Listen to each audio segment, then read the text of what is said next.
ఇంత సొరకాయ ముక్కకి ఇంత పెసరపప్పు తీసుకొని దీంట్లో కొన్ని వాటర్ పోసి కాసేపు నానబెట్టుకోవాలి. మనం సొరకాయ ముక్కలు కట్ చేసుకునేలోపు ఈ పెసరపప్పు నానిపోతుంది.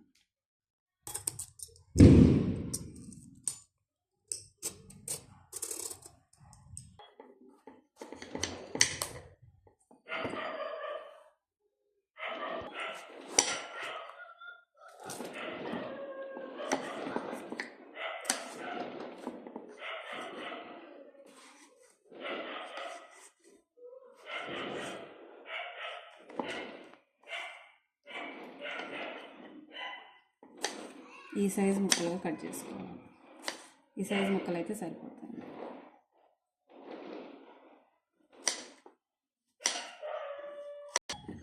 సో ఇలా ఈ సైజులో సొరకాయ ముక్కలు కట్ చేసి పెట్టుకోవాలి.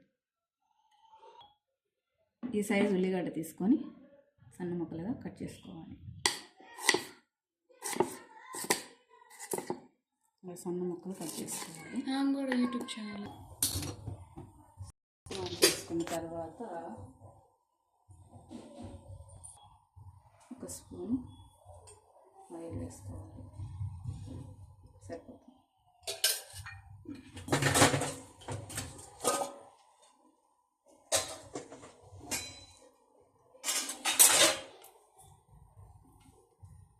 జీలకర్ర ఆవాలు వేసుకోవాలి. కొద్దిగా ఆవాలు, కొద్దిగా జీలకర్ర,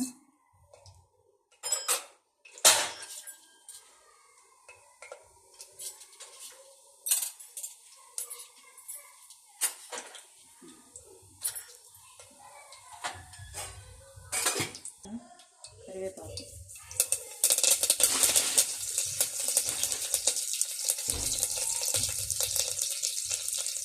కొద్దిగా ఆనియన్స్ వేసేసుకోవాలి.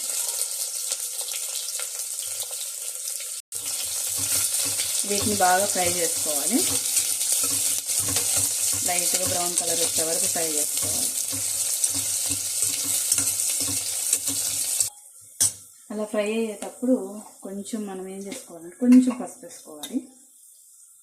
కొద్దిగా పసుపు, అలాగే కొద్దిగా ఉప్పు కూడా వేసుకున్నాం. 2 స్పూన్లు సరిపోద్ది. సొరకాయకి కలవ చూసుకొని వేసుకోవచ్చు. సో ఇది కొంచెం ఫ్రై అవ్వాలి. ఉల్లిగడ్డ ఇంకొంచెం ఉల్లిపాయలు ఫ్రై అవ్వాలి. కొద్దిగా అల్లం వెల్లుల్లి పేస్ట్ కొంచెం, ఇంత కూడా అవసరం లేదు, కొంచెం వేసుకోండి, సరిపోతుంది. వేసి బాగా ఫ్రై చేయండి. కొంచెం పచ్చివాసన పోయే వరకు ఫ్రై చేసుకోవాలి.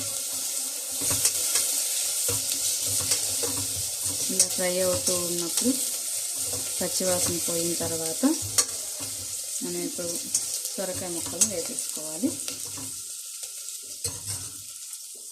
సొరకాయ ముక్కలు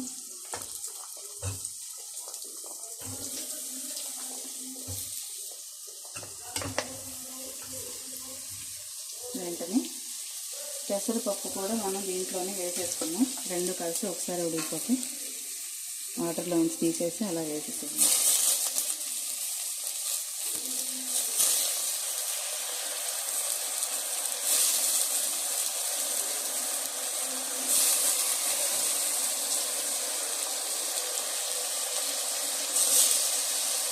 పెసరపప్పు వేసాక దీన్ని బాగా కలుపుకోవాలి. 2 నిమిషాలు బాగా కలవాలి. ఆల్రెడీ ఉప్పు వేసాం, లాస్ట్లో చూసుకొని వేస్తున్నాం. ఆ ఉప్పుకి ఇది మెత్తబడిపోయి కొంచెం సేపు నీరు బయటకు వచ్చేస్తాను. స్టవ్ సిమ్లో పెట్టుకొని ఒక 5 మినిట్స్ అప్పుడప్పుడు కలుపుకుంటూ మూత పెట్టుకోవాలి.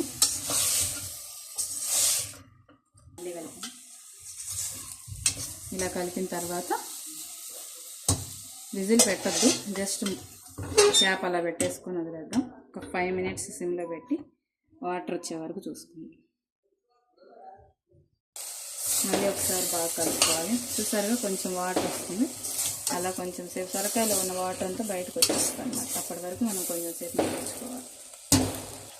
కొంచెం వాటర్ వచ్చేసినాయి కదా, ఇప్పుడు కారం వేసుకోలేదు కాబట్టి ఇప్పుడు వాటర్ని చూసుకోవాలి.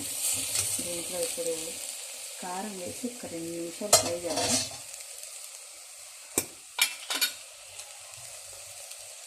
కొంచెం కారం వేసుకోవచ్చు. కొంచెం కారం ఎక్కువ ఉంటుంది కాబట్టి నేను కొంచెం వేస్తాను. నీకు తగ్గట్టుగా వేసుకోవాలి. దీన్ని బాగా కలుపుకోవాలి.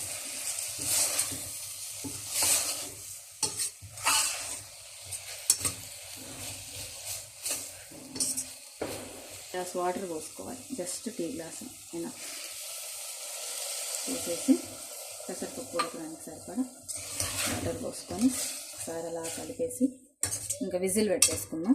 ఒక విజిల్ వచ్చిన తర్వాత ఆపేద్దాం. చూసారుగా ఆయిల్ ఎలా తేలుతుంది. అబ్బబ్బా,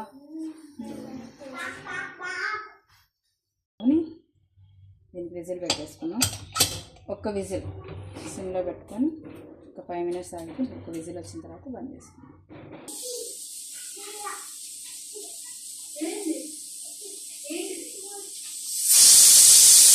ఒక విజిల్ వచ్చేసింది కదా, స్టవ్ ఆఫ్ చేసేసుకున్నాం.